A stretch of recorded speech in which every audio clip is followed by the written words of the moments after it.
మరి ఇన్స్పెక్టర్ బాధ్యత ఏంది? ఇన్స్పెక్టర్ బాధ్యత క్లియర్ గా అల్లు అర్జున్ రాకూడదని రిప్లై ఇచ్చారు. ఆ దాని లెటర్ మీద వెనక్ సైడ్ రాసినప్పుడు ఆ, ఇందులో ఆ హీరో రాకూడదు ఎందుకు, దానికి కూడా రీజన్ ఏంటంటే ఎంట్రీ ఎగ్జిట్ ఒకటే ఉంది కాబట్టి పర్మిషన్ లేదు అని రాశారు. ఎందుకు రానిచ్చారు? నేను అనేది ఏంటంటే అంటే అక్కడ సిచ్యువేషన్ చూసి ఉంటారు సార్, వస్తున్నప్పుడు క్రౌడ్ అంతా వచ్చింది. వచ్చేది ఎక్కడది? ఇప్పుడు హోమ్ సెక్రటరీ సంతకం పెట్టింది ఉమ్, 9:15 కాదుగా, ఉమ్, అంటే 9:20కి వచ్చాడు. అవును జూబ్లీ హిల్స్ నుంచి ఆయన ఇంటి దగ్గర నుంచి రావడానికి ఎంత టైం పడుతుంది? సార్, ఆయన చెప్పకుండా వచ్చారన్నది వీళ్ళు చెప్తున్నారు. అంటే ఆయన ఒక సెలబ్రిటీ, ఆయనకు కూడా ఇక్కడ రావద్దని ఇన్స్ట్రక్షన్స్ ఉన్నప్పుడు ఆయన బయలుదేరిండి అనే మెసేజ్ అయితే ఉంటది కదా. ఉంటది. మెసేజ్ ఉన్నప్పుడు ఆయన హౌస్ అరెస్ట్ అనేది చేయాలి, మధ్యలో వెనక్కి తిప్పాలి బ్యారికేడ్స్ పెట్టి.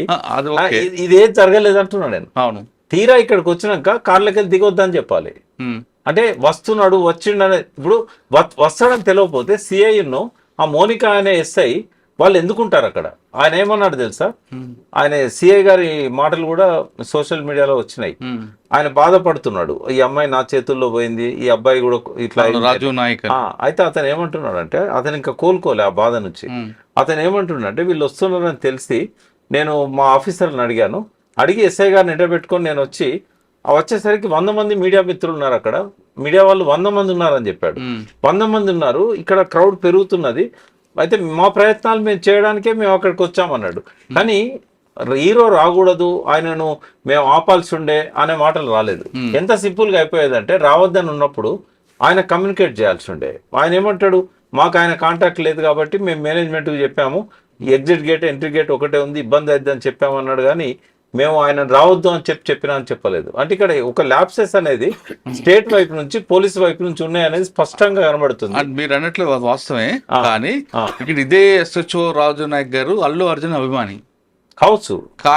అల్లు అర్జున్ అంటే ఆయనకి ప్రాణం, ఆయనతో ఫోటో దిగాలనుకున్నారు అనేది కూడా సోషల్ మీడియాలో నడుస్తుంది. అది కూడా ఒక అవకాశం అనుకోవచ్చు కదా. అంటే అభిమాని కాని వాళ్ళు ఎవరు ఉంటారు మురళి గారు? నేను అంటుంది అది కాదు సార్. ఇప్పుడు ఒక సిచ్యువేషన్ అది అయిపోయింది, దాని గురించి మనం పోస్ట్ మార్టం చేయకుండా ఇప్పుడు ఏం జరగబోతుంది, ఒకటి ఏం జరుగుతుందంటే రెడ్డి గురించి చెప్తున్నా నేను.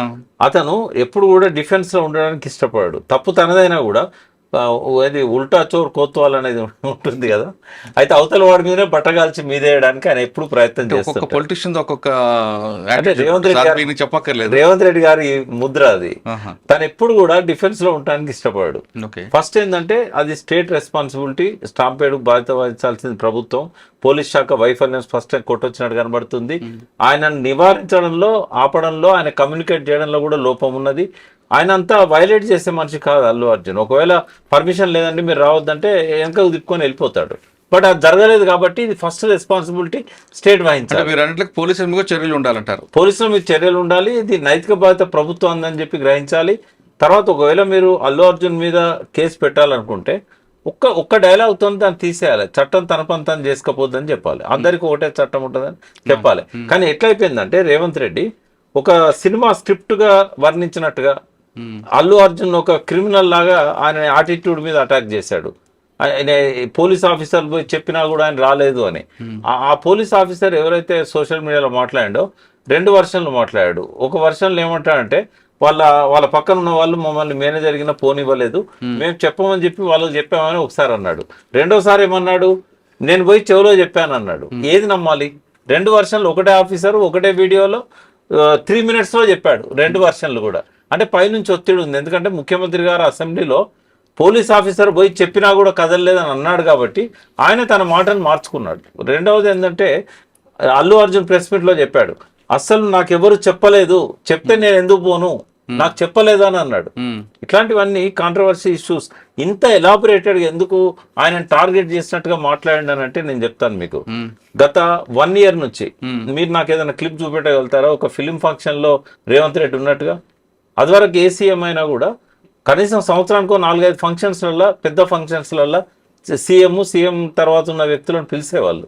ఇప్పుడు 1 year జరగట్లేదు. ఒక గ్యాప్ వచ్చింది సినీ ఇండస్ట్రీతో, రేవంత్ రెడ్డి గ్యాప్ వచ్చింది. ఎందుకు అనుకుంటారు? ఎందుకైనా కావచ్చు. ఇప్పుడు నాగార్జున తో పెట్టుకున్నాడు ఫస్ట్ కన్వెన్షన్ మీద, without notice, without information attack చేశాడు. తెల్లారి పెళ్లి ఉంది, కనీసం వార్నింగ్ ఇవ్వలేదు, నోటీస్ ఇవ్వలేదు, అటాక్. నోటీస్ ఇవ్వాలని రూల్ హైడ్రా ఉన్నది, ఖచ్చితంగా ఉంది. లేదు, జిహెచ్ఎంసీ మాత్రం హైడ్రా లేదు. అంటే ఒక్క మాట అండి, హైడ్రా అనేది ఒక అక్రమ శిశువు. సరే, ఓకే. వికృత రాజకీయ శ్రేష్టకు పుట్టిన అక్రమ శిశువు హైడ్రా. తర్వాత ఏదో ఆర్డినెన్స్ తెచ్చారు, బట్ ఏదో ఒక మెమోతో వచ్చింది. ఆ రోజు ఫంక్షన్ హాల్లో నాగార్జున గారు దీంట్లో తీసుకుంటే అంటే ఎవరు చేయని సాహసాన్ని రేవంత్ రెడ్డి చేశారని ఎందుకు అనుకోకూడదు మనం? అది నాగార్జున కన్వెన్షన్ దివాళ కట్టింది కాదు, నిన్న కట్టింది కాదు, దాదాపు 10 సంవత్సరాల నుంచి కట్టి అక్కడ ఉంది. దాన్ని ఎప్పటి నుంచో చెరువు పక్కన చెరువు ఆక్రమం ఉందని కోర్టులకు వెళ్ళి చాలా మంది ప్రయత్నం చేశారు. కానీ ఏ గవర్నమెంట్ సినీ పరిశ్రమ టచ్ చేయడానికి ఇష్టపడదు. ఎందుకు వాళ్ళకి వీళ్ళు ఈ కమ్యూనిటీ ఓట్లు వాళ్ళ మీద బలం ఉంటుంది, లేదంటే వాళ్ళు వీళ్ళకి చెప్తే ఓట్లు వేస్తారని. కానీ రేవంత్ రెడ్డి మాత్రం సినీ పరిశ్రమకి తప్పు ఎవరు చేసినా పరిశ్రమ అయినా ఎవరైనా సరే టచ్ చేయాలని వెళ్ళారని అనుకోకూడదు. అట్లా కదా, హైడ్రాను లాంచ్ చేయడంలో ఒక సెలబ్రిటీ మీద, ఒక దేశం అంతా తెలిసిన సెలబ్రిటీ మీద అటాక్ చేయడం వల్ల హైడ్రాను లాంచ్ చేశాడు ఆయన. First point. సెకండ్ ఏంటంటే అక్కడ అన్ని తప్పులే హైడ్రాయి. రంగనాథ్ గారు మంచి ఆఫీసర్, నాకు గౌరవం ఉంది. కానీ అక్కడ జరిగిన తప్పులని ఏంటంటే ఫస్ట్ ఆ చెరువును నోటిఫై చేయలే, ఎక్కడ బఫర్ జోనో తెలియదు, ఎక్కడ ఎఫ్టీఏలో తెలియదు. తర్వాత గతంలో ప్రభుత్వం ఒకసారి గోడ గులగొట్టింది, మీకు గుర్తుండాలి, కేటీఆర్ గారు ఉన్నప్పుడు గోడ గులగొట్టిన తర్వాత కోర్టు నుంచి వాళ్ళు స్టే తెచ్చుకున్నారు. అంటే ఇవన్నీ అట్లా ఉండంగా కట్టిన స్ట్రక్చర్స్ కూలగొట్టాలన్నప్పుడు ఆ పవర్స్ లేవండి. అది ఒకవేళ గవర్నమెంట్ది ఏదన్నా ఉన్నట్టయితే అంతవరకు కూలగొట్టవచ్చు. ఇలా ఒక 5% గవర్నమెంట్ ఉంది, ఆ చెరువుది ఉంది, మిగతాది మొత్తం ప్రైవేట్ ఉంది. ఆ చెరువు కూడా గవర్నమెంట్. అంటే నేనేమంటున్నా అంటే రేవంత్ రెడ్డి గారు ఏం చేసినా కూడా దానికి వెనకాల ఒక కారణం ఉంటుంది. మనకు కనబడేది ఒకటి ఉంటుంది, దాని వెనకాల ఒకటి ఉంటుంది. ఇక్కడ నాకెవరు అల్లు అర్జున్ దగ్గర కాదు, రేవంత్ రెడ్డి శత్రువు కాదు. ఇంకా నాకు అల్లు అర్జున్ ఎప్పుడు నేను ఒకటేసారి చూశాను, బట్ రేవంత్ రెడ్డి గారు చాలాసార్లు నాతో పాటు డిబేట్స్లలో కూర్చున్నారు. ఆయనే ఒక పద్ధతి ప్రకారం పరిపాలన చేస్తే మాలాంటి వాళ్ళం అప్రిషియేట్ చేస్తాం. బట్ ఇక్కడ ఏం జరుగుతున్నదంటే నువ్వు స్టేట్ తప్పుండగా ఆయనను ఒక క్రిమినల్ లాగా అసెంబ్లీలో అంతసేపు ఇప్పుడు వారు లీగల్ పాయింట్స్ చెప్తారు. ఫార్ములా ఈ రేస్ విషయానికి వచ్చినప్పుడు ఏమో కోర్టులో ఉందన్నాడు, ఇక్కడనేమో మాట్లాడారు, వారు సమాధానం చెప్పాలి దానికి. ఈ కోర్టులో ఉన్నప్పుడు ఇంత నొక్కి 20 నిమిషాల సేపు చర్చ చేయాల్సిన అవసరం కానీ. అదే కేసు గ్రావిటీ బట్టి మాట్లాడుంటే బాగుంటుంది. ఇది జనరల్ గా ఐపీఎస్ లో తీసుకుంటే 304 Part 2 ఇది రావు గారిని అడిగితే మీకు. సార్ ఇప్పుడు మనం దీంతో పాటు ఈ కేసులో సుప్రీంకోర్టుకు వెళ్ళి అల్లు అర్జున్ బెయిల్ రద్దు చేస్తారనేది ఒక రూమర్ నడుస్తుంది. అది సాధ్యమా కాదా అనే విషయం రఘు గారు ఉన్నారు. సార్ నమస్తే సార్. ఇప్పుడు హైకోర్టు ఆల్రెడీ బెయిల్ ఇచ్చింది. ఆ టాపిక్ మీద సీఎం గారు చాలా క్లియర్గా చెప్పారు, అంత ఎమర్జెన్సీ ఉంది, ఆయనకి ఏవైనా అంత ప్రయారిటీ ఎందుకు ఇచ్చారు, లంచ్ మోషన్ పెట్టి అందులోనే క్వాష్ కోర్టులోనే బెయిల్ తెప్పించుకున్నారు, అర్ధరాత్రి 12 గంటలకు వెళ్ళి జైల్లో తేవాలని ప్రయత్నం చేశారు, జైలు నిబంధనలు ఒప్పుకోలేదు కాబట్టి నెక్స్ట్ డే తీసుకొచ్చారు. ఇంతమంది సినీ పరిశ్రమ వాళ్ళు అందరూ ఇలా ఇంటికి క్యూ కట్టారు, ఆయనకి ఏమైనా కాలిపోయినా రకరకాల ఆయన స్టైల్లో మాట్లాడారు. ఒకవేళ అంత చేసినప్పుడు జనరల్గా ఇటువంటి సిచ్యువేషన్ వచ్చింది అనుకోండి, సెలబ్రిటీ కాబట్టి ఆ కోర్టు వెంటనే జడ్జిమెంట్ ఇచ్చింది, సాధారణ వ్యక్తి కలిగిస్తారంటారా? డెఫినెట్లీ అండి. Before the court everybody same.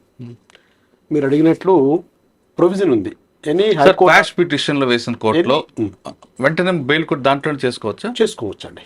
Section 482 CrPC and 227 article 227లో high court is having the supervisory powers, inheritance powers. So high court feels if it is necessary, high court can grant the bail.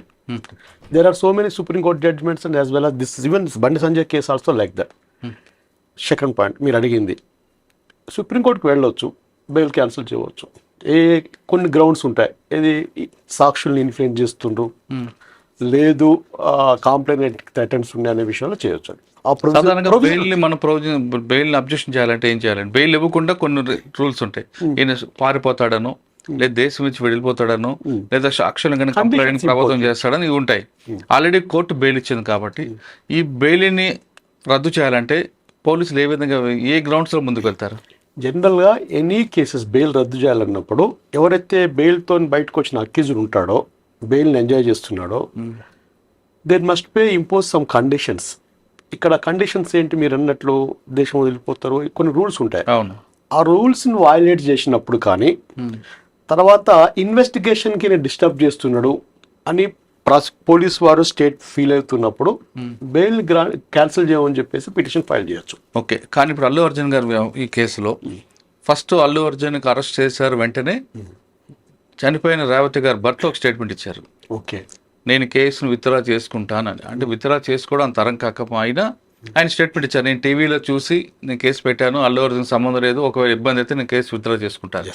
ఆ ground కానీ, లేదా bail మీద బయటకు వచ్చిన వ్యక్తి మీడియాతో మాట్లాడకూడదు కోర్టు ఎక్కడ కూడా కండిషన్ లేదు. కానీ ఈయన మీడియాలో మీడియాతో ప్రెస్ మీట్ పెట్టి ఇంకా ఇంకా నా క్యారెక్టర్ని తప్పుడుతున్నారని లేదా ఏసీపీ గారు తప్పు చెప్పారని ఇటువంటివన్నీ చెప్పడం వల్ల కేసు దర్యాప్తుకి కొంచెం విగుతం కలుగుతుందంటూ ఈ 2 గ్రౌండ్స్ మీద వెళ్ళే అవకాశం ఉంటుందంటారు. డెఫినెట్లీ ఉంటుంది.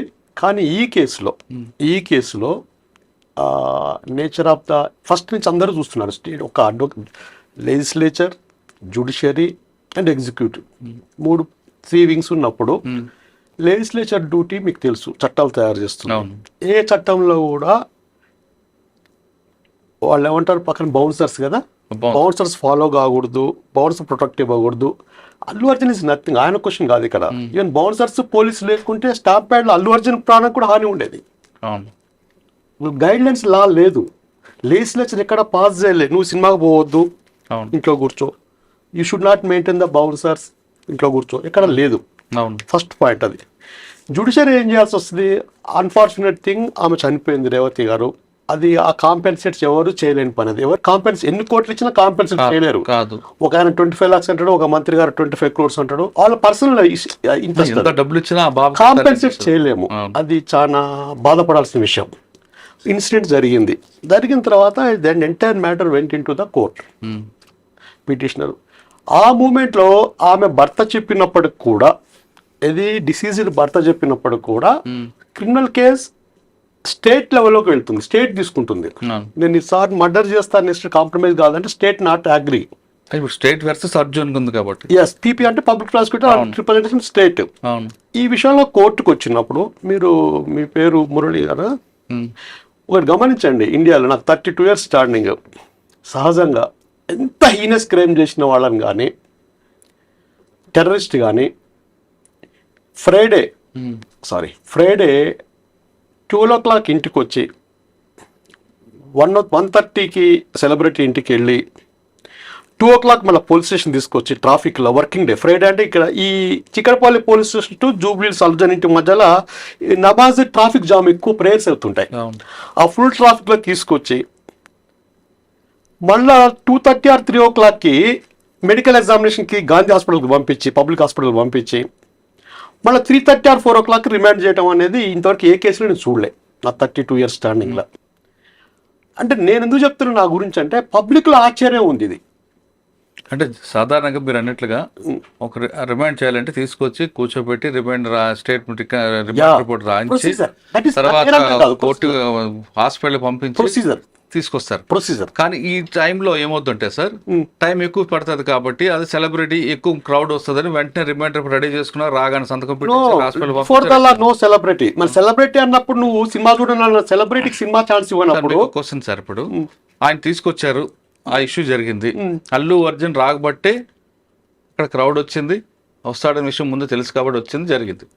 ఓకే, నెక్స్ట్ డే సార్ చెప్తున్నట్లుగా జూబ్లీహిల్స్ ఇంటి నుండి చిక్కడపల్లి పోలీస్ స్టేషన్ నుంచి Gandhi hospital Nampally court to Chanchalguda వచ్చాయి. ఇది జరిగింది. ఈ జరిగిల్లో అల్లు అర్జున్ ఫ్యాన్స్ అందరూ కూడా అదే కాన్వాయ్ ఫాలో అవుతూ ఏమైనా యాక్సిడెంట్ జరిగింది అనుకోండి, జరగలేదు, జరగకూడదు కూడా, జరిగింది అనుకోండి, ఇది బ్యాడ్ ఇన్సిడెంట్, అప్పుడు ఎవరు స్టేట్ రెస్పాన్స్ అవుతుందా? అల్లు అర్జున్ అవుతుంది. Same situation happened in the hall cinema theatre also. Same situation happened. He has no motive, not intention to effect to one person death కదా. ఇంటెన్షన్ మోటివ్ లేనప్పుడు యాక్సిడెంట్ 20 years నుంచి ఆ cinema హాల్కి వెళ్తున్నప్పుడు జరగకూడని సంఘటన జరిగినప్పుడు అందరూ బాధపడుతున్నప్పుడు, including police they did well duty in there at that time. బాగా చేశారు వాళ్ళ డ్యూటీ కూడా. బౌన్సర్స్ అనే ఇష్యూలో బౌన్సర్స్కి బౌన్సర్స్ డ్యూటీ ఏంది? ఎవడైతే హైర్ చేసుకుంటాడో వాడిని ప్రొటెక్ట్ చేయాలనే ఒక రఫ్ గైడ్ లైన్స్ లేవు ఎక్కడ. వాళ్ళు పోలీసులు నెట్టడం అనేది మైనస్. ఏమైతే సార్ జనరల్ ఈ గ్రూప్ లో సెలబ్రిటీసే కాదు, even political even Revanth Reddy గారు ఎవరైనా సీఎం వెళ్ళినా కూడా గ్రూప్ లో పబ్లిక్ వచ్చినప్పుడు ఏమైందంటే ప్రొటెక్ట్ చేసే వాళ్ళు కూడా చాలా రకాల డ్యామేజ్ అవుతుంది. బ్యాక్ సైడ్ ఇట్లా నెయిల్స్ గుచ్చుకోవటము, ఫోర్స్ చేస్తాము అని చేస్తుంటే వాళ్ళ డ్యూటీ కూడా చాలా రిస్క్ ఉంటుంది. ఇది అన్ఫార్చునేట్ థింగ్, ఎవరు ఊహించండి. పూర్తిలేని నష్టాన్ని ఆ కుటుంబం అనుభవిస్తుంది. ఇప్పుడు పిల్లోడు అక్కడ ఉన్నాడు. ఈ సిచ్యువేషన్ నుంచి దీన్ని ఎందుకు మీడియా వైజ్ చేసి, పొలిటికల్గా చేసి, అసెంబ్లీలో చేసి, పోలీస్ ఆఫీసర్స్ ప్రెస్ మీట్ పెట్టేసి ఒక ఫ్యామిలీని టార్గెట్ చేసిన అనేది స్టేట్ పబ్లిక్లో ఉన్నది ఇప్పుడు. అవును. కోర్టులో it is law will take its own course in this regard, in this case. Number 1 point. Second point, ఆయనకి ఆ ఫ్యామిలీకి సెక్యూరిటీ లేకుండా పోయింది because of this attacks. Nothing but ruling party, maybe Revanth or XYZ ఎవరైనా ఉండేయండి, రూలింగ్ పార్టీ అటాక్ చేస్తున్న meaning పబ్లిక్లోకి వెళ్ళిపోయింది. ఇప్పుడు Allu Arjun or XYZ cine ప్రముఖుడు ఉంటాడండి, సెలబ్రిటీ, 500 కోట్లు 1000 కోట్లు 500 కోట్ల రూపాయలు ఇన్వెస్ట్ చేసిందంటే స్టేట్ ట్యాక్స్ పే చేసినాడు. అసలు ప్రీమియర్ షో పర్మిషన్ ఇచ్చింది ఎవరు? స్టేటే కదా. స్టేట్. ప్రీమియర్ షో పర్మిషన్ ఇచ్చిన తర్వాత ట్యాక్స్ ఇంపోజ్ చేసి ట్యాక్స్ కలెక్ట్ చేస్తున్నారు in this regard state. Cinema hall permission ఇచ్చింది స్టేట్. స్క్రీనింగ్ పర్మిషన్ ఇచ్చింది స్టేట్. అర్జున్ ఒక సెలబ్రిటీ పోకూడదు అనే సెన్సిటివ్ ఇష్యూ అనేది గైడ్ లైన్స్ లేనప్పుడు హ్యాబిచువల్గా వెళ్ళిన దానికి అందరూ బాధపడుతున్నాము.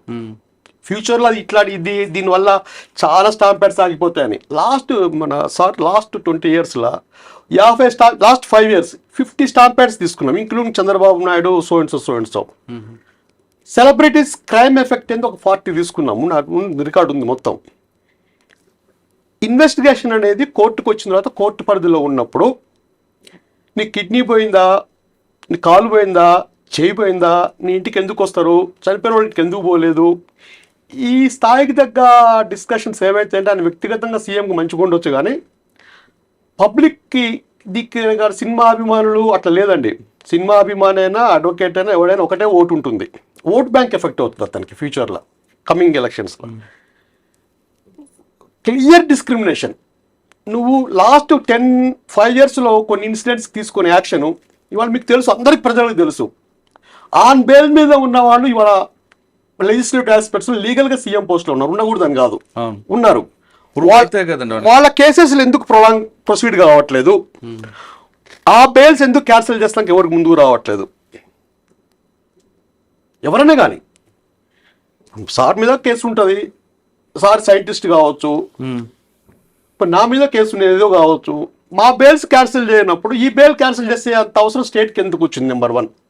అంటే ఆయన చేసిన ప్రెస్ మీట్లో ఆయన చెప్పింది ఏంటంటే ఆ పర్సనల్ క్యారెక్టర్, ఒక ఎవరి ప్రొఫెషన్, మీకు ఎట్లా ఎవరి ప్రొఫెషన్కి వాళ్ళ కస్టమర్స్ కానీ వాళ్ళ ఆ ప్రొఫెషన్ని డెవలప్ చేసే వాళ్ళు సినిమా ఫీల్డ్ వాళ్ళకి ఫ్యాన్స్ ఉంటారండి.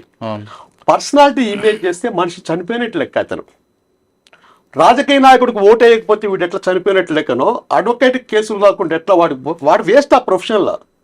సినిమా యాక్టర్ని టార్గెట్ చేసి ఆ హత్యకు నువ్వే కారణం అని చెప్పేసి, నీ కిడ్నీ పోయిందా ఏం పోయిందా అన్నింటికి ఎందుకు పోతారు అని చెప్పేసినప్పుడు, పర్సనల్ ఇమేజ్ దెబ్బతింటున్నప్పుడు నువ్వు చెప్తున్న పోలీసులు చెప్తున్నా నువ్వు వెళ్ళలేదని ఎలిగేషన్ చేసినప్పుడు ఫండమెంటల్ రైట్ రెస్పాన్స్ కావాలి, not against the bail condition. ఆయన హత్య అనలేదు, ఆమె చావుకు కారణం నువ్వు అన్నాడు. దాని అర్థం ఏంటి? 304A ఏంటి? నథింగ్ బట్ కల్పబుల్, ఇది నెగ్లిజెన్సీ, రేషన్ నెగ్లిజెన్సీ. అంటే ఇక్కడ